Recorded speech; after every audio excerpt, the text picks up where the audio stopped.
I'm going to show you the memories first, and then we can kind of talk about everyone's background and how we came together. Let me see if I can get this up here.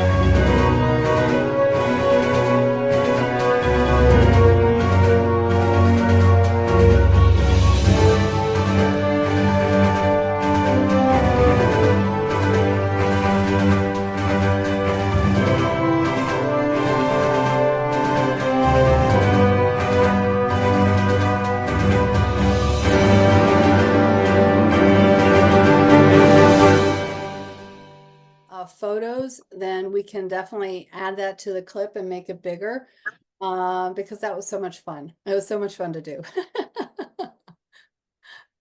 Matt, I think I saw you sharing some photos in the in some of the groups too. Yeah, I put some photos in the Denver Hat group. Yeah, yeah. So I want to record this also because each one of you has a different skill set, and I want us to be able to kind of share with everyone. We created the ViceRoll.Casino, but for those that are going to be watching this at some point, they might not know anything about everyone's background. So does anyone want to hop on first and kind of share a little bit about how you came to Denver and what your experience was? Otherwise, I'm going to be the teacher and I'm going to volunteer you. I'll do it. I feel like I have the easiest job out of all of it. Okay, So great. hey, my name is Fuad. I'm kind of native in Denver. I've been living here for 20 years, but this particular year was my first year attending ETH Denver. I myself, as a software developer, I work for an SEO company, but I focus on the front end development specifically for Web3. But I do more of a full stack for the web too. So this was a really interesting experience because I haven't built apps before, and this time it just happened to meet all of you guys and kind of like learn and participate and just hack our way through it.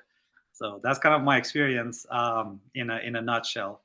But yeah, that's what I do. It's really amazing while I was watching, because I was both a participant but also an observer, and I was watching you grow in this. You were asking questions. You were already technical in background, me not so much.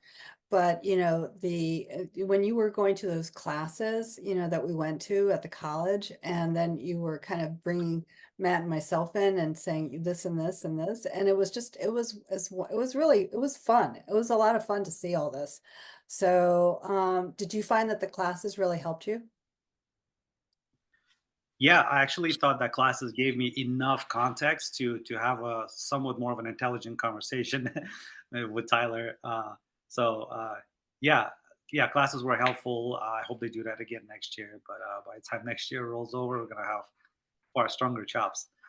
Yeah, yeah, no, for sure. And I think also for those that might be watching this, who are new to doing anything like this, the classes were really a great background for someone who has nothing, no background at all.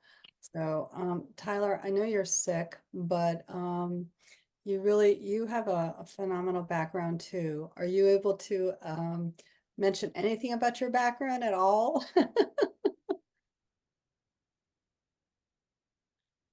If you're you're saying eek. All right, I'm going to skip over you. You can type it out. Okay, type it out and I'll read it. While you're typing it out, I'm going to ask Clara to hop on. So that way it'll give you time to type, Tyler. Clara, why don't you share a little bit more about your background? Hi everyone, I'm Clara. My background is lawyer, so I team up with Blockchain Legal Institute to provide legal consultancy in the blockchain field. I came to this event as like I got an invitation from the Matt that we're going to have the legal build house, and I was excited. So I came to ETH Denver and team up with all the amazing guys. We built up this public goods gambling platform. I was in this whole team. I worked as the social networking business development colleague in this team, where I talked to different bounties, people who are in charge of the hackathon to show off our project. And I also edited our video for the hackathon. Yeah, you were a phenomenal editor for sure. But you're a lot more than just a lawyer. I mean, you have traveled the world and gone to other hackathons and Bogota and other places. So how was this experience similar or different than some of the other hackathons that you've been at? Because you are a very experienced young woman. So this hackathon, firstly, is very big. There are Yeah. like 250 projects submitted in this hackathon, and it is in the US. Also got a good supply for the hacker, like the snacks, coffee, like we got every day. And most important is like we got an amazing team this time, like to team up with you. And it's very fun, like different from my previous project. Yeah, it was a lot of fun. It was definitely a lot of fun. Yeah. So where do you think that you're going to be going next? Because I know you travel to different places. So now I'm in Washington, D.C. Next destination is in New York. Yeah, in New York, in New York. Stephen, I'm going to be asking you to also share your background as well. While I'm reading Tyler's information, if you want to, type any information into the chat, I'll also be able to read that. So, all right, so let's see what Tyler shared. Oh my gosh, my eyes and my glasses. Okay, so what Tyler shared, because I know he is as sick as a dog, as he says. He specializes in information security and software engineering. That's a mouthful. As such, he likes to work on interesting problems, which you actually did, because we definitely had some challenges that we had to work out and that improve your life. Okay, yep, for sure, as well as others, and to be able to fix. And one interesting problem that he worked on is making. Oh, this is Stephen. This is Stephen I'm reading. Oh, Stephen, thank you. Thank you. I'm reading Stephen's, not Tyler's. My mistake, guys. Okay, so Stephen specializes in information security and software engineering. As such, I like to work on interesting problems that improve my life, as well as others that may not be able to fix themselves. One such interesting problem that I worked on is making my power wheelchair semi-autonomous. And this little project seemed insignificant at the time, but it turned out to have far-reaching possibilities in technology. And it's helped me to find that I have a passion and a desire to help secure medical devices. This is awesome. Okay, this is research that opened many doors for me in multiple areas, like information security, medical device hacking, and helping me earn presenting spots in globally recognized conferences. Before graduating from university, my project was turned into an open source framework to work with a closed and proprietary protocol, RNet, that earned international recognition. That's awesome. That is just phenomenal, just phenomenal. All right, let me scroll on up. Let me see. Okay, so Tyler is still typing. Sans, would you like to share? Yes, as long as my picture being off isn't a problem. Because again, my Never a phone is problem. bright right now. Never a problem. Okay.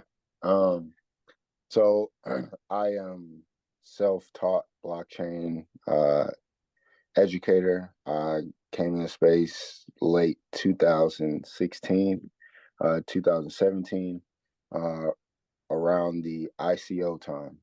At that time, it was like the Wild West. Basically, a lot of the projects that are out now were just coming out. And if you were just a regular person off the street, you could, take your shot at investing. So through some gambles, I eventually began to educate myself on the space to find out what blockchain actually was, what, all these terms that I was hearing, like what they actually meant. And so that began to be a benefit. I picked out some great projects that are still in the space now, and I began to hone my specialization in DeFi. So around 2018, I would say, as DeFi is starting to come out, I am learning more about that and beginning to build my platform, which became Bank for Self, which is a platform that I'm building that is going to educate on the foundation of decentralized finance, not necessarily how to trade, but understanding what DeFi is and the benefits that it offers to individuals. That's how I end up getting to ETH Denver. I was on a few projects before. Last year, I volunteered to be a mentor. I was also a crew lead, so I was kind of working behind the scenes while also mentoring. This year, I decided to come back and focus more on mentoring, and that's where I met you guys, BLI, Maddie, who I already knew in the space. And then I was just interested in what you guys were building at that time. And so it was just great to see you guys come together and put a project together in such a short amount of time and actually watch it go from ideation to creation. And then you guys stepping on stage and being able to showcase it. That was the highlight for me, definitely. Well, both you, Sounds, as well as Stephen, and everyone else was, a great mentor for us as we were kind of, going through this. Matt has been in many a hackathon, and Build, so he also was a great mentor and guidance as well. Matt, I'm going to leave you for last, but I see Tyler's, so I'm going to read that. Okay, Tyler, thank you so much for typing it in. And Tyler says that he's a freelance full stack developer. And prior to this, don't ask me now, but prior to this, I would not even know what the term full stack was. Now I'm a little bit more knowledgeable. I like to build tools for users and developers to make their experience a little easier. And this was my second time at ETH Denver. My first time actually completing a hackathon. And I found it fun and a great experience by finding a team with people that I didn't really know, but now you know us, and it was definitely fun. Was fully understanding how to interact with our on-chain data, as well as being able to connect to a wallet, to a dApp, etc. Having fun team energy with everyone else, adding ideas and doing bounty hunts was very cool to see. It was. I mean, those were all the different things that I had really, I was very green going in thinking, what a hackathon was. And now I have a little bit more knowledge. I'm still green. Matt, you want to share your experience with the hackathon and the build? Sure. Yeah, can you hear me? Mhm. Great. So, yeah, I work with, just for background, I guess, I work with Jackie recently with the Blockchain Legal Institute. And I know I know everyone on this call, a couple new friends. Some of you I've definitely, traveled or seen at different events here and there. A lot of good learning experiences in this ETH Denver conference. And, as usual, a lot of good friendships and good life. So happy for that. I think, I'm always interested in pursuing our interests together with my hackathon buddies. So happy to have everybody here to do that. And then, looking forward to the next time we all get together. Yeah, so I guess the question is for everyone. We did a lot with ViceRoll. I mean, we figured out how to make it work, spin, and how to have the COPE tokens kind of go into a public DAO, and then that whole area. What does everyone want to do with ViceRoll? I'm curious. Do you want to continue it? Do you want to kind of expand on it? Do you want to switch projects? How do we keep the momentum up now that, because we do have a good team, so I'm open to everyone kind of chatting. Part of this even though I still have the recording on, part of it might get edited out, but I want to at least be able to have the conversation in case we have to kind of go back to it.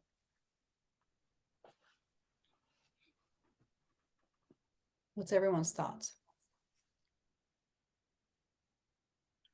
I think it's definitely worth making a final product and putting it out there. Let's see what it does.